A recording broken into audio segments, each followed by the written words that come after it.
Nah, untuk mengerjakan soal tentang resultan vektor ini, itu konsepnya adalah begini ya teman-teman. Kita bahas dulu alurnya. Alurnya itu adalah eh, kita pecah, kita uraikan dulu komponen vektor-vektor ini ya. Vektor yang masih miring ya, ini kan masih miring, dia tidak searah sumbu X dan tidak searah sumbu Y. Itu harus kita uraikan, kita pecah ya, kita uraikan menjadi komponen-komponen penyusunnya, yaitu komponen sumbu X sama komponen sumbu Y-nya. Kalau udah ketemu komponen-komponen yang penyebutnya yang sumbu X sama sumbu Y, baru kita resultankan, kita gabung.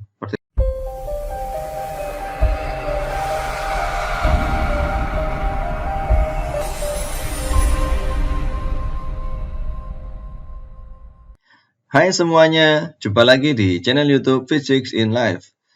Melanjutkan pada video yang sebelumnya, kita masih dalam pembahasan soal ujian nasional yang berkaitan dengan vektor. Oke, soalnya seperti berikut ini. Di sini ada sebuah gambar ya, di mana terdapat 3 buah vektor. Ya.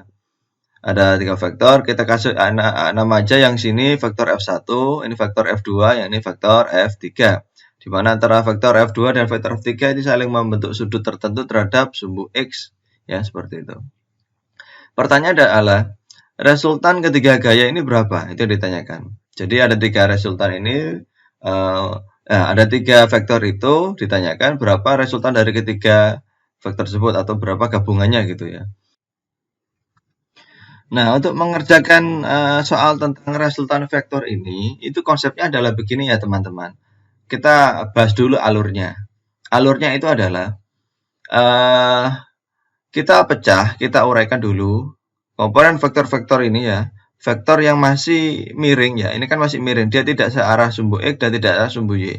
Itu harus kita uraikan, kita pecah ya, kita uraikan menjadi komponen-komponen penyusunnya, yaitu komponen sumbu X sama komponen sumbu Y-nya. Kalau udah ketemu komponen-komponen yang penyebutnya yang sumbu X sama sumbu Y, baru kita resultankan, kita gabung. Seperti itu konsepnya.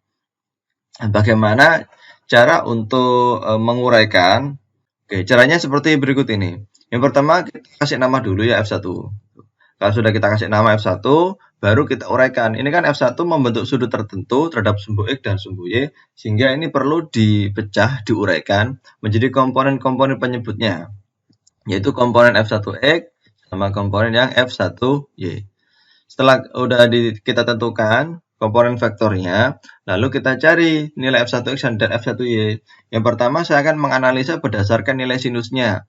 Di sini ada sudut 60 yang di sini, kita cari nilai sinusnya. Sinus yang kita tahu itu kan rumusnya depan bagi miring. Nah, depannya 60 derajat ini adalah garis yang ini.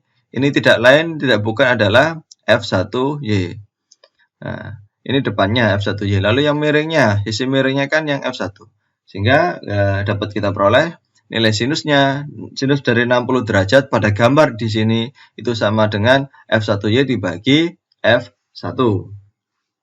Lalu dari sini kita kalikan silang ya, teman-teman. Kita kalikan silang, dapatkan berarti F1Y sama dengan F1 dikali sinus 60 derajat.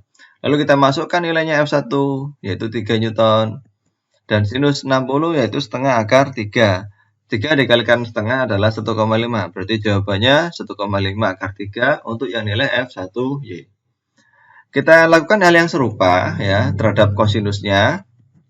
Kosinus itu kan samping dibagi miring. Sampingnya dari sudut 60 adalah yang bagian sini yaitu F1X.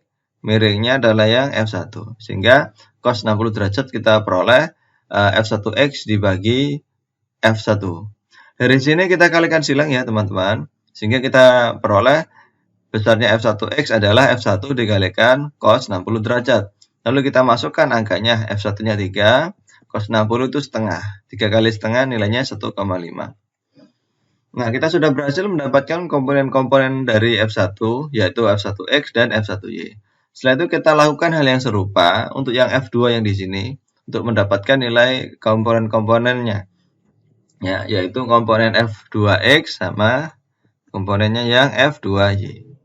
Oke, kita analisa dulu dari yang sinus. Sin 60 derajat, ini kan sudutnya 60. Sinus itu kan depan ya dibagi miring.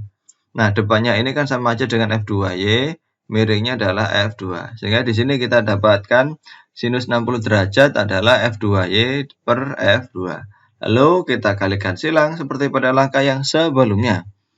Saat kita kalikan silang, ketemunya F2Y sama dengan F2 kali sin 60 derajat, di mana F2-nya di sini adalah 6, sin 60 derajat adalah setengah kali akar 3, sehingga nilainya ini adalah 3 kali akar 3.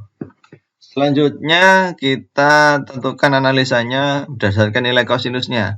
Kosinus itu samping bagi miring ya, sampingnya adalah yang F2X, miringnya adalah yang 6. Sehingga nilai dari sehingga kita dapatkan cos 60 derajat adalah F2X per F2. Setelah itu kita kalikan silang. Sehingga bisa kita dapatkan persamaannya untuk F2X yaitu F2 kali cos 60 derajat. Di mana F2-nya kita masukkan nilainya adalah 6 derajat. Dan cos 60 kita masukkan nilainya adalah setengah. Jadi nilai F2X kita dapatkan yaitu 3 Newton. Nah, setelah kita temukan, kita dapatkan komponen-komponennya ya. Komponen penyebutnya yaitu F1X, F2X, F1Y, F2Y. Selanjutnya kita gabung. Nah, kita gabungkan dan kita hilangkan F1X F1 sama F2. Di sini tadi kan ada F1, ada F2, itu kita hilangkan karena udah kita uraikan. Kita menjadi komponen-komponennya. Jadi sekarang kita memandang vektor yang searah dengan sumbu X dan searah sumbu Y. Tampaklah penampilan seperti ini. Oke, kita gabungkan dulu ya, kita jumlahkan yang searah sumbu X.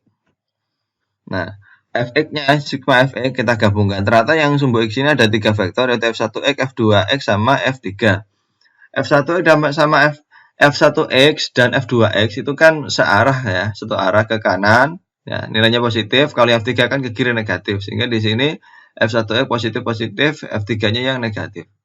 Oke, kita jumlahkan saja yang nilai yang sudah kita dapatkan yang sebelumnya. F1X 1,5, F2X yang ketemu 3, F3-nya adalah minus 3 ya. Jadi sehingga nilainya untuk total sumbu X-nya adalah 1,5.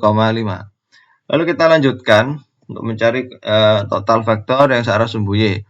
Di sini F1Y ke kanan berarti positif, F2Y ke kiri, ke bawah berarti negatif. Jadi F1Y dikurangi F2Y, yaitu 1,5 akar 3 dikurangi 3 akar 3 ketemunya minus 1,5 akar 3.